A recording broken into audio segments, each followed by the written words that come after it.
So we're out here today in Union Square Park. Behind me, there are protesters upset with Donald Trump's decision to withdraw troops from the area. Your sign over here says, "Government will not solve this crisis. We need a revolution." Can you tell me a little bit more about what's going on and why you're out here? Sure.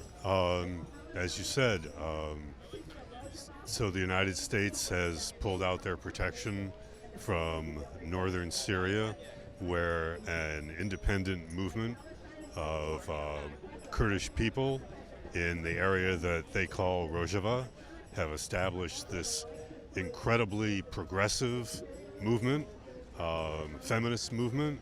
Kurdish fighters, female Kurdish fighters, I've seen pictures of.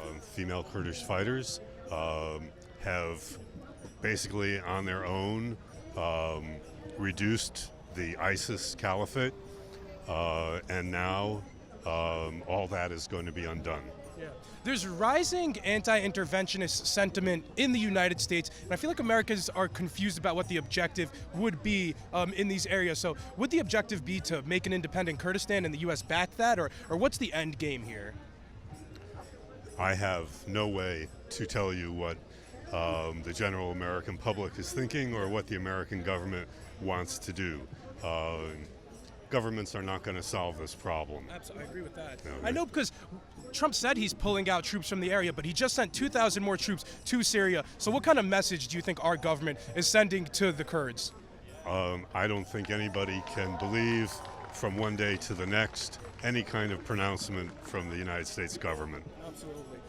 I also know Turkey is specifically the country that a lot of these Kurds are fearful of. The Turks label the PKK specifically a terrorist organization. What do you think about Turkey labeling them as such? Well, with the help of the United States and NATO and various other countries, Turkey has a huge military. And Erdogan's a dictator. And so very similar to the United States, we have a huge military and we have a dictator. Well, Trump's not a dictator like Erdogan's an actual dictator, consolidated power. We still have Congress, the Supreme Court. It's you sure? You think Trump's a dictator like Erdogan's a dictator? You think Trump has absolute rule here in the United States like an Erdogan does? Well, we're experiencing right now what we used to have a separation of different parts of government, and the administration is refusing to comply with subpoenas. That's a coup. Yeah, I mean, Obama's had somebody under, I forgot who his Secretary of State, but he also defended against Obama, against subpoenas. So, I mean, Erdogan's actual dictator planning on genociding the Kurds. So I don't know if it's a perfect example, but what is the solution here? Do we want to send troops back in, not remove them? Because I know they weren't even active. They weren't fighting. They were really just there to keep the peace. I think we have to have a deeper analysis of what's going on. If you're like me and you've seen 40, 50 years of this cycle of violence just continuing on, and U.S. governments basically going along with it, being an active participant, what we really need is for populations to withdraw their obedience from their governments. Okay, absolutely. In conclusion, was there anything else you wanted to mention? That's good for me. Thank you so much for your time, sir. I really appreciate it. I hope the questions weren't too bad. Thank you, sir. Can I see the other side? Oh, climate crisis, militarism, poverty, racism, patriarchy. We can't solve one without solving the other. Thank you for your time, sir. Okay. Thanks. So we're out here today in Union Square Park. Behind me, we have people supporting Kurds and Allies, talking about how they're frustrated with Trump's decision to pull out certain troops in North Syria. Can you tell me a little bit more about why you're out here and what you think about what's going on? Sure. So my name is Nadia. I'm from New York City. I live in Harlem. I'm an artist. I'm also a U.S. Army veteran. It's a pleasure and an honor to serve this country and the people, the citizens of this country. I will say that first and foremost. My mother is an immigrant from Cuba, and she taught me very young to appreciate everything that this nation has offered her and us, my sister and I. And so I'm a patriot. This is my nation, these are my people, and I will always think of our interests first. That being said, my interest in this upcoming election is with Tulsi Gabbard. Okay, she's also a service member, and one of the things that she said that really stuck with me is the fact that she wants to pull out of all these wars. It's enough. Endless wars. The last person that you interviewed said Should we be in these wars? Sure, why not? I can tell you why not. Because there are thousands of service members and their families that are being affected by these endless, needless wars. That's why not. Because our resources are better spent for our healthcare system, for our education system, for our roads. There's so many things that our nation needs and our people need before we start, thinking about other nations. There's always going to be need. There's always going to be injustice. That's always going to happen. I want to follow up with you there. So many of the people here are talking about how the Kurds were allies to us fighting against ISIS, and then in many capacities, the troops in northern Syria weren't in combat. They were just there to keep the peace. And conversely, we kind of have Trump talking about pulling out, but he just sent 2,000 troops, which were more than the ones in northern Syria, to Saudi Arabia. So what do you think about that? Do we have any responsibility to the Kurds who have been our allies here? No. Why not? Because our responsibility lies with our nation first, okay? Allies are second. It's like having a house full of children. You can't feed your neighbor's kids. You can get up on your soapbox and say how much your neighbor's not a good parent. But if you're not taking care of your own children, you don't have a leg to stand on, and that's the reality. Now, so far as our allies, we have many allies. The United States has made many, compromising deals, should we say, with different groups all over the world. This has to come to an end. Yeah, but I know it was like less than 1,000 troops in North Syria not fighting Right, to so- keep the peace against, I don't know how you feel about Turkey, but I believe Erdogan's an Islamic dictator in the area. He's genocided not him specifically, Turkey's genocided Armenians in the past.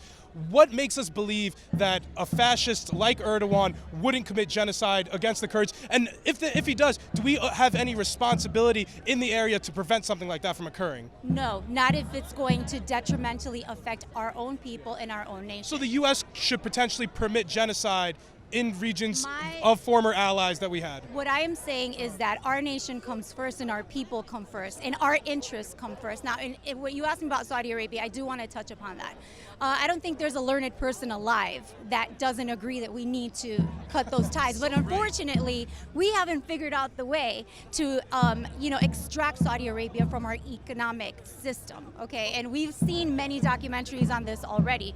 The fact that they have so much money in our banks, all they had to do is pull it out in one day. We also have interests in the Middle East. Saudi Arabia is kind of in a cold war with Iran, and we dislike Iran more than it's very confusing. It's very confusing, but at the end of the day, it's what is the best interest of our America nation. first. Yes. Once we take care, listen, there's still people in Flint that don't have clean water. There are veterans without good health Thank care. you. Okay, There are there's veterans homeless on the people street. Yes. in our park Yes. behind the protest over here. Yes. There are homeless people Yes. literally around here, all around this park. Exactly. There's- I'm going to school for software engineering, and I'm living at a shelter right now. And this great state, New York, is so way ahead of California, which California says that they're a good state that is above and beyond with helping the homeless. But right now, there's no. I basically eat dog food every single day, and I don't have family or anything. We don't need to get into my history and/or my past.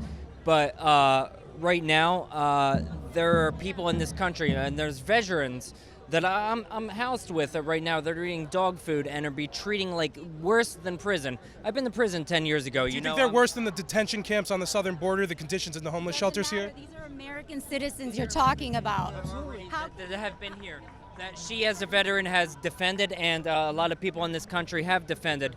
And there's American citizens in here that are need to be treated. And our taxpayer money since the 60s has been taken away from the people.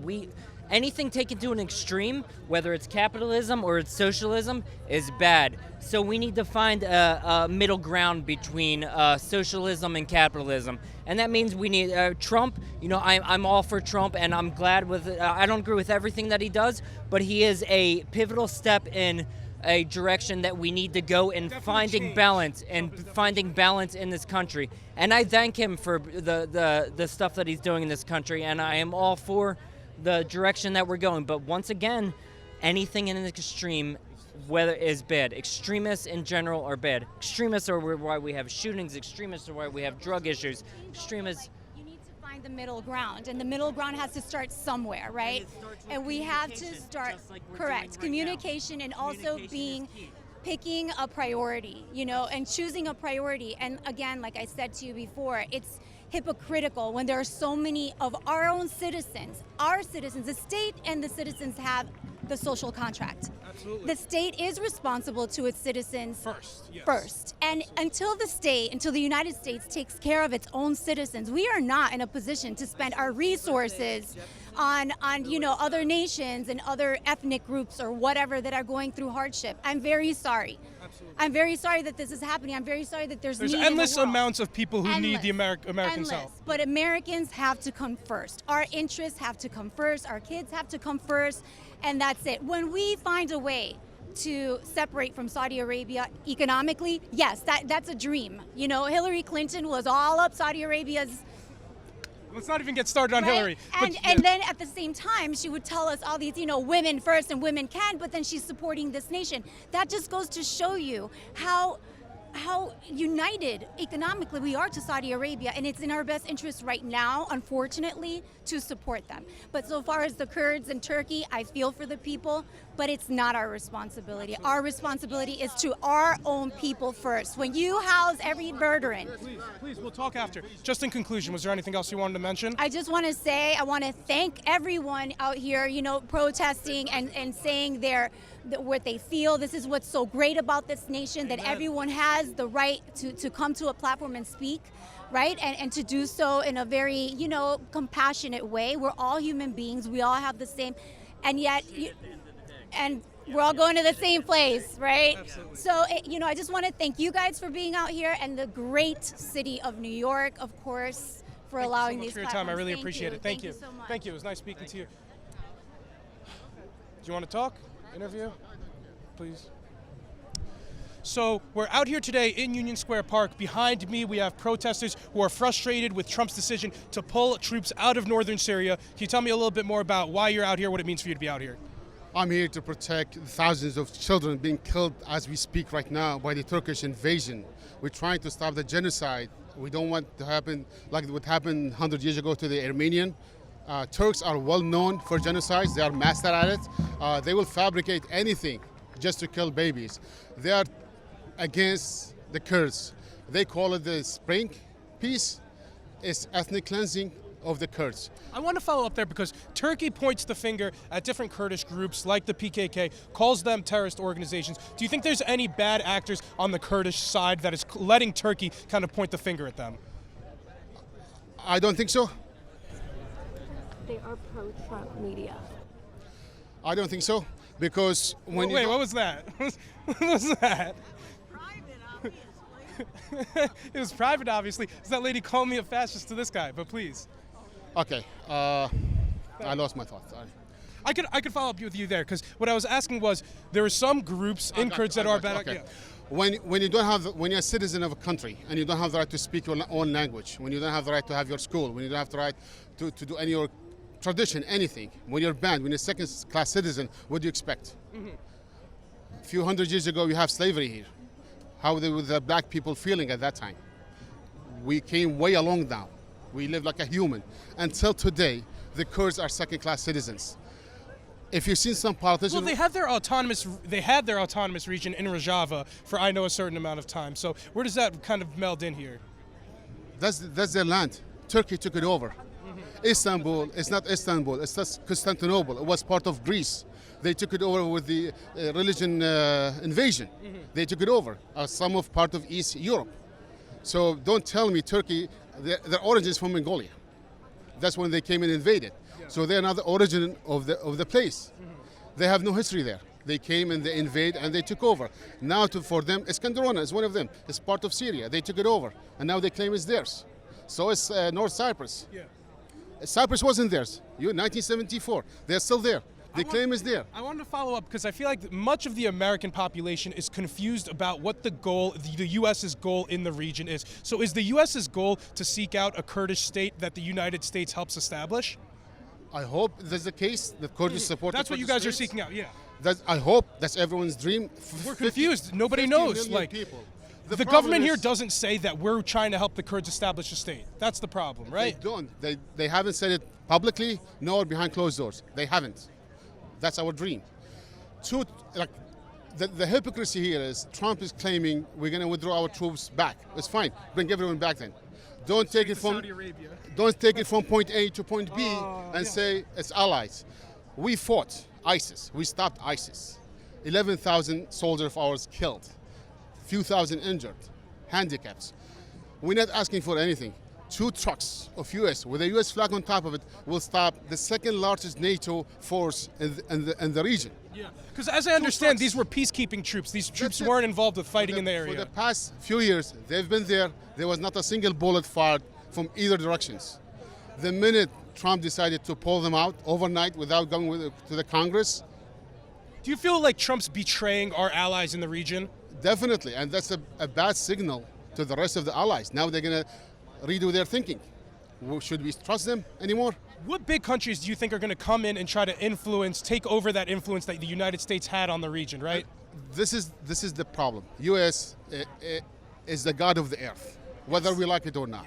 If USA is back out, you won't see Europe, you won't see Australia, you won't see Canada. You'll see Russia. That's what I Russia, think. that's the Russia main. or Iran really exert influence. That's the problem. And that's Like not good. this president, I'm not talking about the office, it's just him. He thinks that Russia and Iran they will take over. Yes, of course. And that's not good. If you want to be a major power, you have to be everywhere.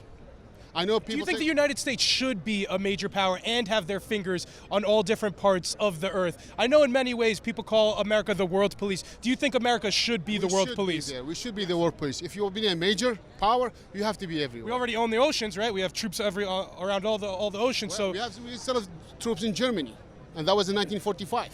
We still have troops in Japan. all over the world 1945. we all over the world. So you tell me, like, you're taking from point A to point B and claiming that we bring everyone back. Don't selectively choose, I want this here, I want that. It's not a chess game. Absolutely. We're talking about thousands of people dying here. All we're asking, 2 troops there, two trucks with the U.S. flag. No soldiers in them, just empty trucks. Make it look like it. They could use billboards of cardboard cutouts of Our troops. people will do the fighting. And they have been. And they have been. There was 3 casualties within the last few know that. years. 1 soldier and 2 trucks. I wasn't sure of that. Yeah, I'm telling you statistics. There was 1 soldier who died in Syria, American soldier. Wow. And there was a car bomb. That's it. More troops are dying in other countries in the area, Iraq, The Kurds are the only Afghanistan. 2 allies in the Middle East to the United States. Well, they have other allies in the region. Name them. Israel. I said the Kurds only in that region. Isn't Israel supports the Kurds too? I wish.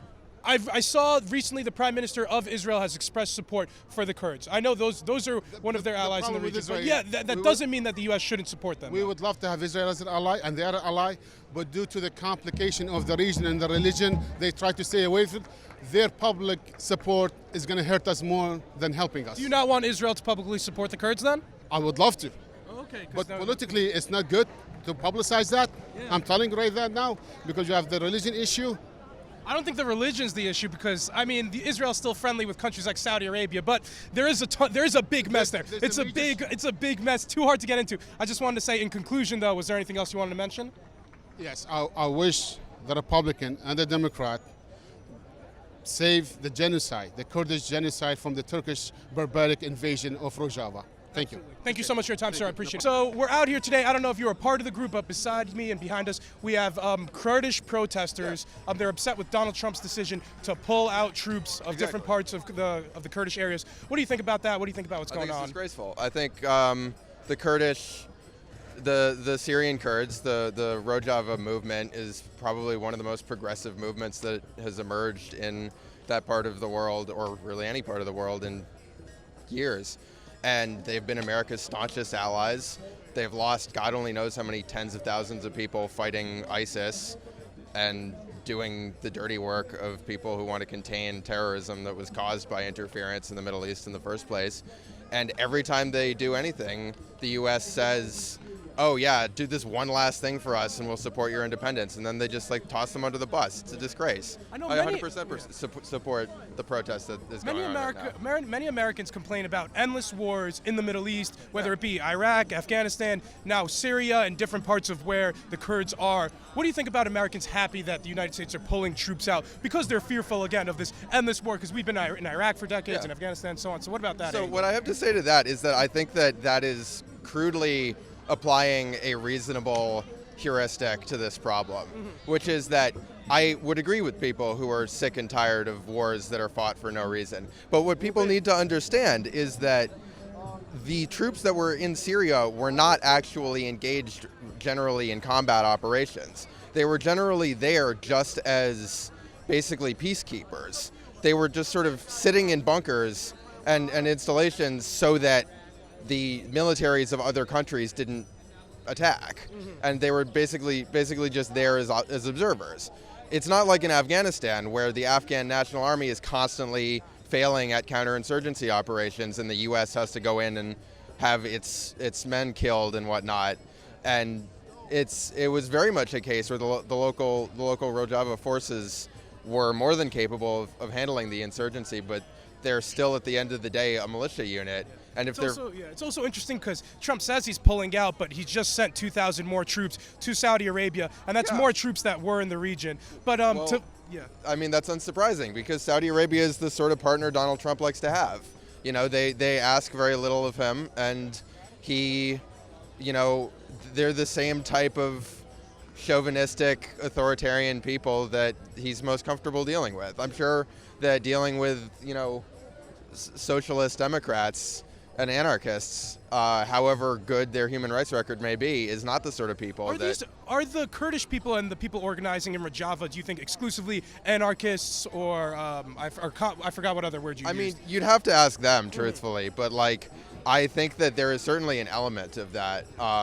They have had, I think it's fair to say that they've had a radically sort of like direct democracy. Yeah. I know Turkey calls certain groups there terrorists. I know certain people's terrorists are other people's freedom fighters. Yeah. What do you think about Turkey calling these people terrorists and then trying to obviously get rid of the terrorists? That's how they play this out to be. Well, I mean, the reason that they call them terrorists is that they are, to be perfectly fair, they're affiliated with a group which is called the PKK, or the Kurdistan Workers' Party, which has been waging an insurgency against Turkey for the last 40-odd years. And I think that that's a bit more understandable of a designation for that group. Just sounds like it's getting real muddy. But the label of terrorist loses a lot of its meaning when you apply it to people who are fighting the most obviously terroristic groups on the face of the planet. Erdogan's a dictator. Like ISIS. Well, ISIS and al-Nusra and these groups. There is no amount of rationalization could possibly deflect from the fact that these people engage in mass murder and terrorism on a scale that is vastly beyond anything that the YPG has ever done. I had one last question for you. Is the end game here to establish a Kurdistan and that the United States should help establish that Kurdistan? That's way above my pay grade, man. But if you want my humble opinion, I think that because we need an end game, right? If we're having our troops there and we're being active in the area, what's the end game? I don't think a lot of Americans know. If it is Kurdistan, we should say so we could talk about it. That's a very valid point. I think that it's tough to iron out because unless the U.S. I mean, America's foreign policy right now is just in such chaos that it's really difficult, I think, to delineate and commit to a long-term plan. So we're out here today behind me in Union Square where we have people upset with Trump's decision to pull out troops from the area. This sign over here says New York carpenters 157 here in solidarity. There's 157 carpenters here? No, this is the Carpenter Local. Oh, okay. That's the name. That's the Manhattan Local. Can you tell me a little bit more about what's going on while you're out here? So the Kurdish Autonomous Zone, known as Rojava, northeast section of Syria, is under pretty much a terrorist attack from Turkey to try and create what they're calling a safe zone. But for the most part, it's just engaging in overall ethnic cleansing of a group of people that are just trying to live a generally peaceful life, being, control their own lives, make decisions. Self-determination, right? Yeah, sure, if you want to call it that. I know Turkey has been labeling some groups in these area terrorists, specifically like the PKK. Yeah. What do you think about that specifically, and do you think the PKK are bad actors in this situation? The way I feel about that in general, pretty much anybody who opposes the president of Turkey or basically the oppressive Islamic State of Turkey is a terrorist, including anybody who's internally lives in Turkey. Yeah, I'm not saying that's how they dub them Erdogan's a that. dictator, so That's how they dub them that. So basically, did the PKK commit any terrorist attacks? Do you think that other people would make them think that of them? they absolutely have a history of aggressive, guerrilla tactics in Terrorist Turkey. attacks. If you want to call Guerrilla it that. attacks in Turkey, though. I mean, But what are we? What does it mean in comparison to a terrorist attack of oppressed people? I mean, one person's freedom fighter is another person's terrorist, so I wanted to give that nuance there Sure, too. that's a complicated subject, complicated. and I want to follow up with you there, though, because Americans seem very confused about what the objective in the area is. So, are we seeking out an independent Kurdish state that the United States should support and help establish? so this is the way I view it. For one, the United States has a pretty big moral imperative historically with the Kurds. We have a long history of supporting atrocities against the Kurds. Bill Clinton in the 90s funding Turkey. Again, a long history of genocide. So that's an important topic right there of just rising to that minimal level of The Turks have morality. genocided the Armenians in the past. There's It's no not- reason why not It's think they could do it plenty again. of other plenty of other things, and the United States support of those kinds of atrocities worldwide. And I think it's time in general to rise to a minimal level of morality where we're going to, for one, stop supporting those things. We're going to stop engaging in that. And then at that point, we could start making decisions of, where are we going to lie with this? How are we going to support this? You know what I mean? So I think that's important first before I even answer that question that you proposed. Yeah. I had one last question. I know many people in government and Americans nowadays are talking about how we're in endless wars in the Middle East, and this was kind of the first step to help start pulling us out. What do you think about that? Do you think we're in endless wars in the Middle East? Is it good to bring the troops back? What you had just said about trying to pull us out of that's a statement that goes back to an old paradigm, Samuel Huntington's Clash of Civilizations. This is going to be the new threat to the world. It's a lot of that stuff that people are talking about has been going on right up through the past century, right up through the Cold War. Those things have always been going on. It's not something new, you know what I mean? But should we ever stop, right? Like, should we ever stop absolutely. U.S. involvement? We're talking about just rising to that minimal level of stop engaging in these things. But in regards to relation to Rojava, I think this is a very important propaganda buster. You can't, especially because of their, basically their role in cleaning up what is possibly a mess, arguably, that we created from creating the spread of radical Islam. Debatable, but then again, I mean, Right. the Kurds never had their own state, and they were oppressed historically in the areas, but yeah. The point that I'm going with that is that it's basically a state that, in general, is striving for something that during the Soviet Union era would be labeled as a Marxist, Leninist, communist, that kind of thing. And at one minute we're supporting them and funding them, and and the next we don't have the same propaganda ability to refute really what's going on there, which is the real thing of what we have an issue with, is that we're going to upset the balance of people in that area, taking control of their own lives, which There's is so many an issue. perverse, Right. like, incentives and relationships between so many of these countries too. So I feel like But it's- way we get involved or don't get involved, we're getting dragged in, but in certain ways. Well, this But is- just in conclusion, was there anything else you wanted to mention? Yes, I think just in general, just to live in reality, there's a lot of hopes and dreams here, but I think just, it might be too late, but that the Turkish invasion could have been prevented if we had maintained a very small Is it an minimal- invasion though? Because Rojava is still a part of Turkey, right? So when we're saying an invasion, doesn't Turkey still have ownership of this area? Because it's no independent Kurdish state. I view Rojava as Rojava. It's a place that filled a vacuum when during Turkey, the though. Syrian It's in civil Turkey. war. It's also that's debatable. They refer to it as the northeast section of Syria. Okay. The point is, in general, to answer what I was saying before, is that if we had maintained a very small U.S. force in that area, Keep the peace. Turkey invasion, there would still, it would have held off basically, Turkey's attack right now on the Kurds. So is it the U.S.'s job to stay there to prevent this attack indefinitely? I think we have a certain amount of responsibility, which is the word, yeah. And like I said, historically relating to these people and what they've done for us at the moment. You know what I mean? Why not?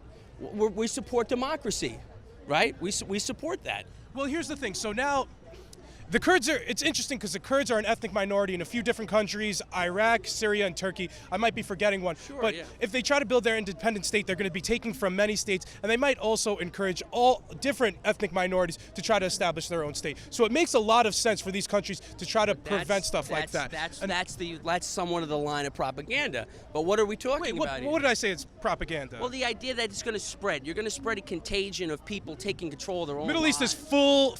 filled to the brim with ethnic minorities. In every country there's a ton of different ethnic minorities. All the lines there are drawn arbitrarily by old Europeans. way, so now to try to help maintain that stability, because if we do see the Kurds try to make their own independent state, there's going to be war, I'd like to and add all of these something. will lead to war. But yes, Rojava is not just Kurds. It's filled with a huge population of mixed minorities. majority Kurds, and it would be a Kurdish state is what you're seeking, right? No, I think that's the opposite. I think it's a place where people are going to work together. Okay. Yeah. Thank you so much for your No time. problem, We'll end it yeah. there. Thank you so much. So we're out here in Union Square Park today. We have people protesting in support of the Kurds. Can you tell me a little bit more about why you're out here and what it means for you to be out here?